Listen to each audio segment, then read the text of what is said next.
అందరికీ very very good morning. Telugu సమాజానికి ప్రమాదకరంగా తయారైనటువంటి ఆ రెండు ఉగ్రవాద దినపత్రికలుగా ఉన్నటువంటి రోతనాడు అలియాస్ ఈనాడు, రామోజీరావు కొడుకు నడుపుతా ఉన్నాడు. ఇప్పుడు రామోజీరావు చనిపోయిన తర్వాత రెండు బూతు జ్యోతి అలియాస్ ఆంధ్రజ్యోతి, అది బూతు కిట్టు అలియాస్ రాధాకృష్ణ నడుపుతా ఉన్నాడు. ఈ రెండు దినపత్రికల్లో నిరంతరం విషం జిమ్మేటటువంటి కార్యక్రమం. ఈ దేశంలో ఎక్కడ ఏం జరిగినా జగన్మోహన్ రెడ్డి గారికి, వైఎస్ఆర్ కాంగ్రెస్ పార్టీకి ఆపాదించటం, అదేవిధంగా రష్యాకి యుక్రెయిన్కి యుద్ధం జరుగుతూ ఉన్నా, లేదంటే ఇంకేదన్నా దేశాలకు యుద్ధం జరుగుతూ ఉన్నా, లేదంటే ఏదైతే ఇప్పుడు ఇరాన్లోనో, లేదంటే ఇరాక్లోనో, లేదంటే ఇంకో చోట ఏమైనా యుద్ధాలు జరుగుతూ ఉన్నా అన్నీ కూడా జగన్మోహన్ రెడ్డి గారికి లింక్ ఎట్టాలి. ఇలా బతుకులు ఎలా ఉంటాయంటే, ఇలా వార్తలు ప్రతిదాన్ని జగన్మోహన్ రెడ్డి గారికి లింక్ ఎడతా ఉంటారు, లేదంటే వైఎస్ఆర్ కాంగ్రెస్ పార్టీకి లింక్ కడతా ఉంటారు. మొన్న కాకినాడ జిల్లా సామర్లకోట దగ్గర ఉన్నటువంటి వేట్లపాలెం అనేటటువంటి గ్రామంలో జరిగినటువంటి ఫైర్ యాక్సిడెంట్, ఏదైతే బాణసంచా తయారీ కేంద్రంలో జరిగినటువంటి ప్రమాదం, 22 మంది చనిపోయినటువంటి పరిస్థితి, దాన్ని కూడా వైఎస్ఆర్ కాంగ్రెస్ పార్టీకి అంటగట్టేటటువంటి ప్రయత్నాలు ఎలా చేశారో అనేది ఒక్కసారి ఈరోజు వాళ్ళు రాసినటువంటి వార్తలు, అదేవిధంగా అసలు వార్తల్ని కవర్ చేయకుండా ఏ విధంగా వాళ్ళు మసిబూసి మారేడుకాయ చేసేటటువంటి ప్రయత్నం చేశారు. చాలా ఇంపార్టెంట్ విషయాల్ని అసలు వాళ్ళ పత్రికలోనే రాయరు. ఎందుకంటే ప్రజలకి, రాయలసీమ ప్రాంతానికి ఎక్స్పెషల్గా ఉపయోగపడేటటువంటి వార్తల్ని అసలు రాయకపోవటం, ఇవన్నీ కూడా ఈరోజు ఉన్నాయి. ఈరోజు ఎపిసోడ్ నెంబరు 332. ఈరోజు ఎటువంటివి ఉన్నాయో ఒక్కసారి చూద్దాం.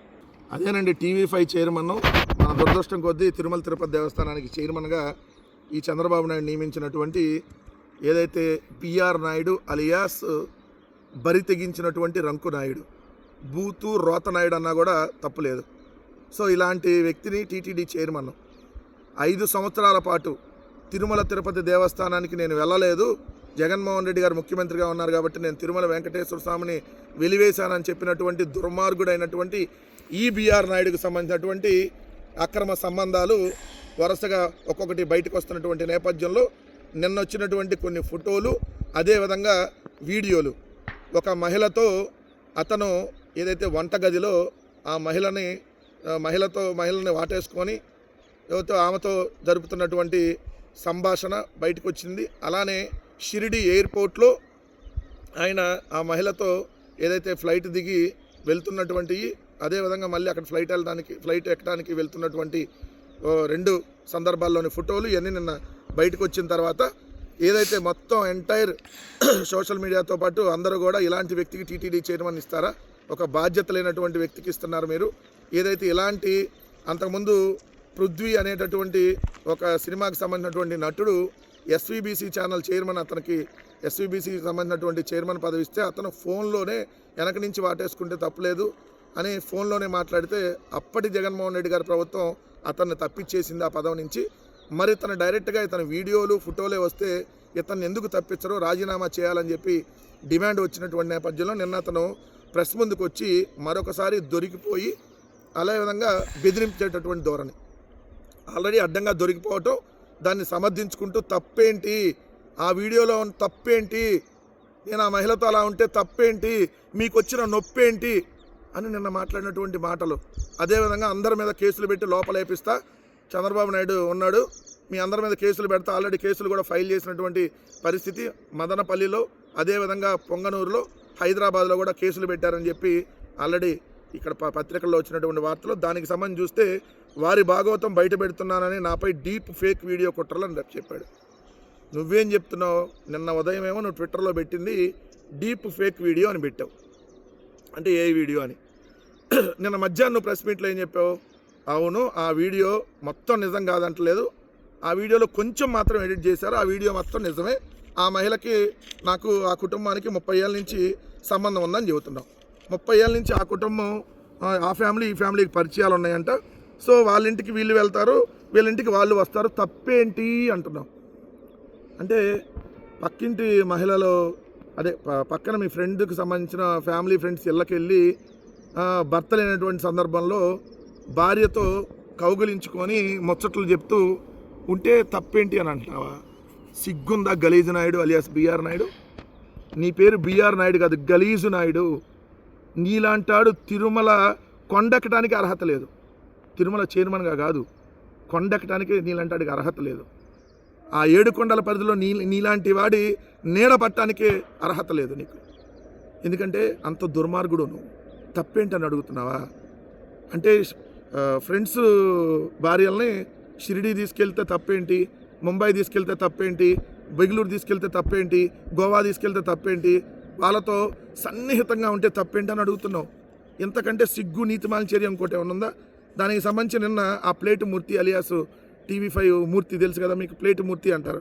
ఆ ప్లేటు మూర్తి వచ్చి తప్పేంటి, ఆత్మీయంగా హక్కును చేర్చుకుంటే తప్పేంటి అంటున్నాడు. ఆత్మీయంగా హక్కును చేర్చుకుంటే తప్పేంట? అంటే భర్త లేనటువంటి మహిళల్ని ఎంతమందినైనా హక్కును చేర్చుకుంటే తప్పేంటని అడుగుతున్నారా? ఎంతగా బరితెగించారా మీరు? అసలు మీరెట్ట జర్నలిస్టులు, మీరెట్ట మీడియా ఛానల్ అధిపతులు, మీలాంటి వాళ్ళకి సమాజంలో ఉండే అర్హత ఉందా? ఆ టీవీ ప్లేటు మూర్తి ఏమంటాడు, మొగుళ్ళు లేనప్పుడు ఒంటరిగా ఉన్నటువంటి మహిళ దగ్గరికి వెళ్ళి ఇంట్లో ప్లేట్లో భోజనం చేస్తే తప్పేంటి, నా ప్లేటు నా భోజనం నా ఇష్టం అంటున్నాడు. అట్లానే వాళ్ళ చైర్మన్ ఏమంటున్నాడు నాయుడు, తప్పేంటి, 30 ఏళ్ళుగా మేమంతా కలిసి ఉంటాం, అంతా ఫ్రెండ్ అందరూ వెళ్ళి హగ్ చేసుకుంటాం, తప్పేంటి హగ్ చేసుకుంటే, లేదంటే పక్క రాష్ట్రాలకు తీసుకెళ్ళి హగ్ చేసుకుంటే తప్పేంటి? ఎంతగా బరితెగించారు అసలు మీరు? ఈ సమాజంలో మనం ఎప్పుడన్నా చూసామా ఇట్లా? డైరెక్ట్గా జర్నలిస్టులు మాట్లాడటం, డైరెక్ట్గా మీడియా అధిపతులు మాట్లాడటం తప్పేంటి? మొగుళ్ళు లేనప్పుడు ఇంట్లోకి వెళ్ళి పక్కింటికోనో ఇంకో ఇంటికో వెళ్ళి భోజనం చేస్తా, డైనింగ్ టేబుల్ మీద ముచ్చటించుకుంటాం, నా ప్లేటు నా ఇష్టం, లేదంటే నా ఫ్రెండ్ భార్య నా ఇష్టం. ఇదేంది? ఊరు మీ దుంప ఎంత బరితెగించారు చూడండి. ఇట్లాంటి వాళ్ళు అసలు సమాజంలో చాలా ప్రమాదకరం. ఆ టీవీ ప్లేటు మూర్తి కానీ, లేదంటే ఆ టీవీ గలీజ్ నాయుడు కానీ. సో ఖచ్చితంగా దీని మీద అంటే అందరిని బెదిరిస్తున్నాడు నిన్న బిఆర్ నాయుడు. ఏమని బెదిరిస్తున్నాడు చూడండి, మీ అందరి మీద కేసులు పెడతా, ఏకసభ్య కమిషన్ వేశారు కాబట్టి ఎన్ని దందాలు బయటకు వస్తున్నాయి అన్నీ చేస్తున్నానంట. ఏకసభ్య కమిషన్ కాదు, నీకు ఇష్టం వచ్చిన కమిషన్లు వేసుకో.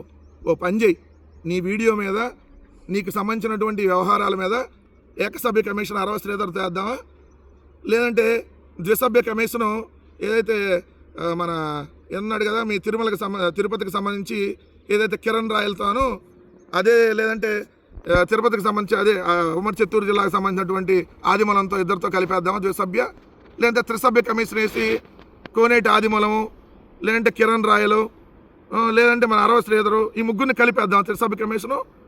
నీ వీడియోల మీద సిగ్గు కొద్దిగానే ఉండాలి మాట్లాడటానికి. వీడియో సృష్టించిన వారిని, దాన్ని ఫార్వర్డ్ చేసిన వారిపై మదనపల్లి, పొంగళూరుతో పాటు హైదరాబాద్లోని కేసులు నమోదని చెప్పారు. పెట్టుకో, ఏమైంది ఇప్పుడు? మదనపల్లి కాదు 175 నియోజకవర్గాల్లో పెట్టుకో. నీ కేసుల గురించి ఏమన్నా భయపడతాడా? నువ్వు ఎన్ని కేసులు పెడితే రోజు నీ గురించి అంత ఎక్కువ మాట్లాడతావు. ఎక్కడా కూడా నువ్వు అన్నావు కదా తగ్గేదేలే అని.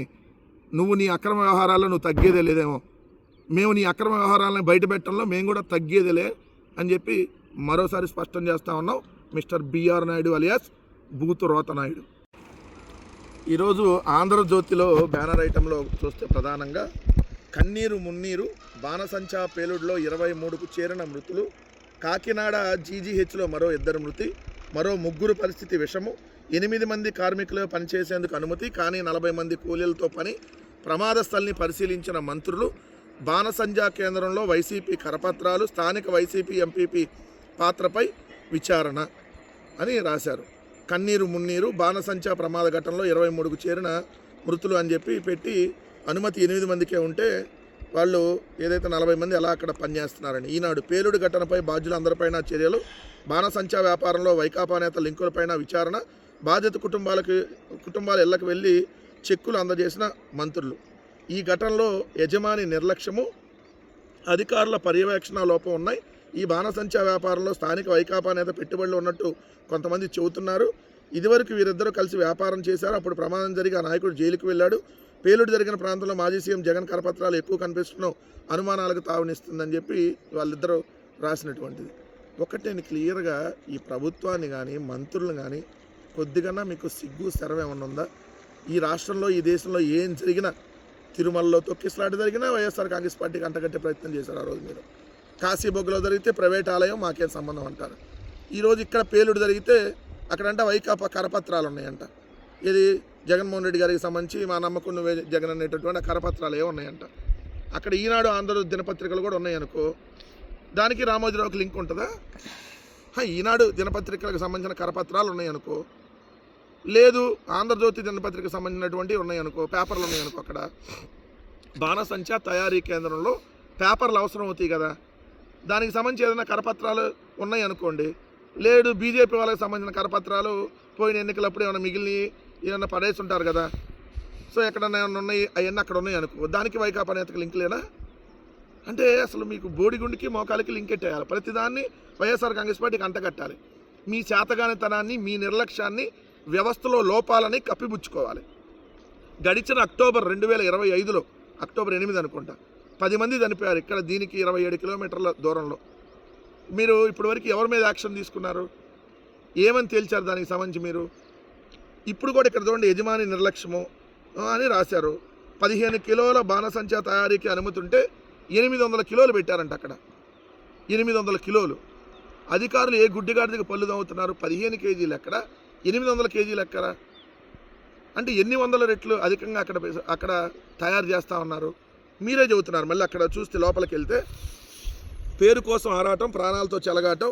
సో ఇక్కడ పోటీపడి మందుగుండు బాగా పేలితే వారికి బహుమతులు ఇస్తారు కాబట్టి పోటీగా తయారు చేస్తారు అక్కడ అని చెప్పి. మరి ఇలా మనుషుల ప్రాణాలు పోయే విధంగా పోటీకిల్లో లేదంటే ఇంకో కాంపిటీషన్లో భాగంగా ఇలా చేస్తూ ఉంటే మరి అధికారులు ఏం చేస్తూ ఉన్నారు, వ్యవస్థలు ఏం చేస్తున్నాయి, దాని మీద మాట్లాడరు. చూడండి, అత్తవారి గ్రామం గోకవరం మండలం సింగారమ్మ చింత జాతరలో పోటీ పడాలనుకున్నారు. దానికోసం రసాయనాల దట్టింపులో అంచనాను తప్పి పేలుడు చోటు చేసుకుంది. 15 కిలోలు బాణసంచా పెట్టాలైతే 100 కిలోలు పైగా సామాగ్రి, 500 కిలోలు పైగా రసాయనాలు ఉన్నట్టు తేలింది. 8 మంది రోజుకు పనిచేయడానికి అనుమతి ఉంటే రోజు 30 నుంచి 40 మంది పనిచేస్తున్నారు. జాతర కాబట్టి ఇంకో 50 మందికి పైగా పనిచేస్తున్నారు. మరి అధికారులు చెక్ చేసుకోవాలి కదా, ఇలా జాతరలు జరుగుతున్నాయి, బాణసంచా పేలుస్తారు అని తెలుసు. మరి బాణసంచా ఆర్డర్లు ఎవరికి వచ్చినాయి, ఏంటి, దానికి సంబంధించి వాళ్ళు నిబంధనలు పాటిస్తున్నారా లేదనేది అధికారులు ఏం చేస్తున్నారు, ప్రభుత్వం ఏం చేస్తుంది? చేతులు కాలేక ఆకులు పట్టుకుంటారంటారు చూడండి. తీసుకొని వచ్చి దాన్ని ఎవరో ఒకరి మీద బురదేసేస్తే అయిపోద్దా? సిగ్గుండాలండి. ప్రధాని వైఎస్ఆర్ కాంగ్రెస్ పార్టీ మీద నట్టడం కాదు. ఎవడున్నా వాళ్ళని అరెస్ట్ చేయండి, ఎవడు తప్పు చేసినా తప్పే. అది తెలుగుదేశం పార్టీ ఎంపీ కరపత్రాలు ఉన్నాయనుకోండి, ఎంపీ తీసుకెళ్ళి బొక్కలో వేస్తారా? ఎవరు తప్పు చేసినా ఇది పార్టీలకు సంబంధం లేనటువంటి అంశం. ఎవరున్నా కూడా దాని బాధ్యతల మీద చర్యలు తీసుకోవాలి. ఆ బాధ్యులు ఎవరైతే ఉంటారో వాళ్ళని ఖచ్చితంగా అరెస్ట్ చేయాలి. ఇంకోసారి ఇలాంటి సంఘటనలు జరగకుండా ప్రభుత్వం చర్యలు తీసుకోవాలి. ఇంకోసారి ఇలాంటివి జరిగితే రాజీనామా చేయాలి. బాధ్యత కలిగినటువంటి మనుషులు అయితే దాని మీద రాయండి వార్త. ప్రతిదాన్ని ఎక్కడికొక లింక్ పెట్టి మీరు తప్పించుకోవాలనేటటువంటి ప్రయత్నం చేస్తే తరిమి ప్రజలు కొట్టేటటువంటి రోజులు దగ్గరలో ఉన్నాయన్నటువంటి విషయం ఈ ప్రభుత్వం గుర్తుపెట్టుకోవాలని మాత్రం క్లియర్గా చెప్తా ఉన్నాం. సీఎంపై డీఎస్పీ ఫిర్యాదు. తిరుమల లడ్డు విషయంలో డిప్యూటీ సీఎం పవన్, మంత్రి లోకేష్ పైన డిబేట్లతో మనసు గాయపడినట్టు వెల్లడి. ఎంత ఎటకారంగా రాశారో లోపల ఈ వార్తని. ఒక డిఎస్పీ స్థాయి అధికారి పోలీస్ స్టేషన్లో వెళ్ళి కంప్లైంట్ ఇస్తే వీళ్ళు దాన్ని చాలా ఎటకారంగా రాసినటువంటి వార్త ఒక్కసారి చూడండి. ఆయన డిఎస్పీ స్థాయి పోలీస్ అధికారి, పేరు దేవరకొండ నాగవర ప్రసాద్. ప్రస్తుతం మెడికల్ లీవ్లో ఉన్న ఆయన తిరుమల లడ్డు కల్తీ విషయంలో ఇటీవల జరుగుతున్న చర్చతో భక్తుల మనోభావాలు, విశ్వాసాలు దెబ్బతిన్నాయంట, బాధపడిపోయారు. ఆయనకి దెబ్బతిన్నాయంట, బాధపడిపోయారు. ప్రభుత్వం కూడా దీనిపై మాట్లాడటం, డిబేట్లు నిర్వహించడం ఆయనకు నచ్చలేదట. అందుకని సీఎం చంద్రబాబు పైనే పోలీసులకు ఫిర్యాదు చేశారు. సో అనంతపురం జిల్లాలో పీటీసీగా పోస్ట్ ఇవ్వగా అక్కడికి వెళ్ళటం ఇష్టం లేదని మీడియాకు వివరించారు. ప్రస్తుతం మెడికల్ లీవ్లో ఉన్నట్టు చెప్పారు. వాలంటీర్ రిటైర్మెంట్ దరఖాస్తు చేసుకున్నానని.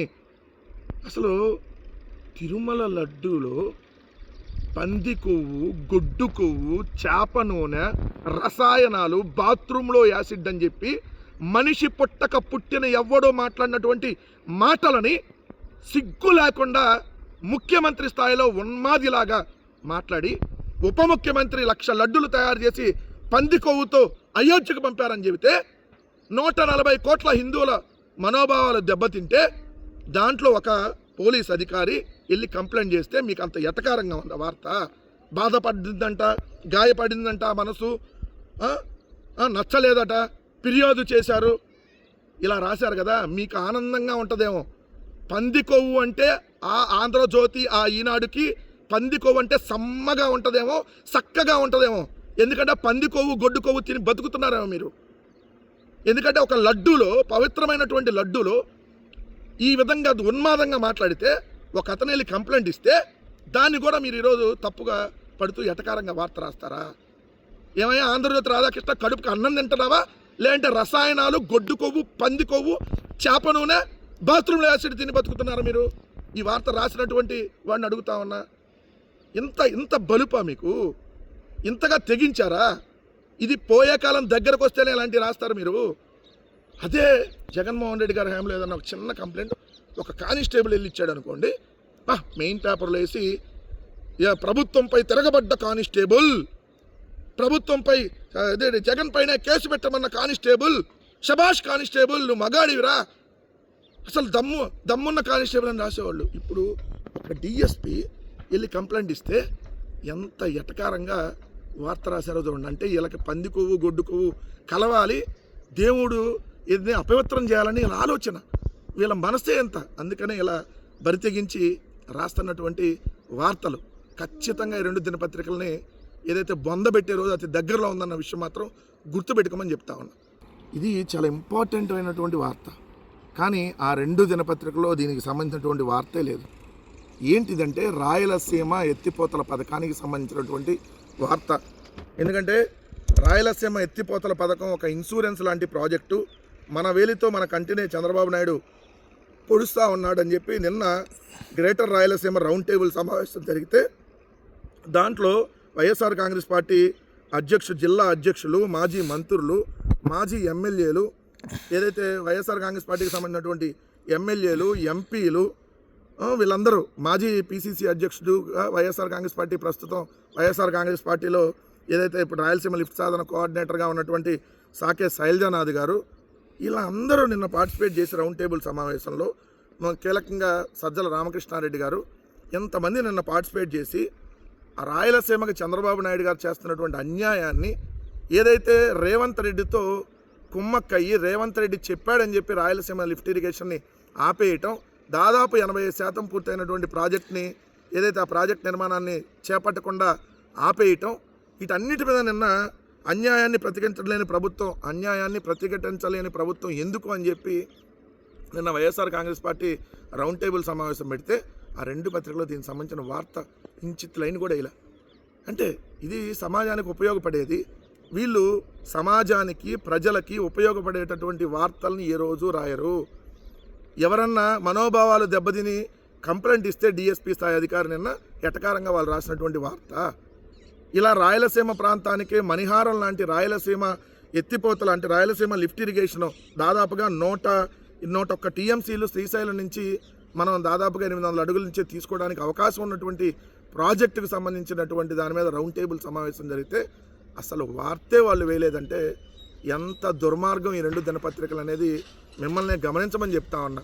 నిజంగా ఈనాడు, ఈ ఆంధ్రజ్యోతి అనేటటువంటి దినపత్రికలు ఈ రాష్ట్రానికి ఏదైతే శాశ్వతంగా వదిలి వెళ్ళిపోతాయో ఆ రోజు ఆంధ్రప్రదేశ్ రాష్ట్రానికి నిజమైనటువంటి అభివృద్ధి, సంక్షేమం, ప్రజలకు నిజమైనటువంటి ప్రయోజనకరం, ప్రజలకి నిజమైనటువంటి ఏదైతే వార్తలు అందుతాయనేది క్లియర్.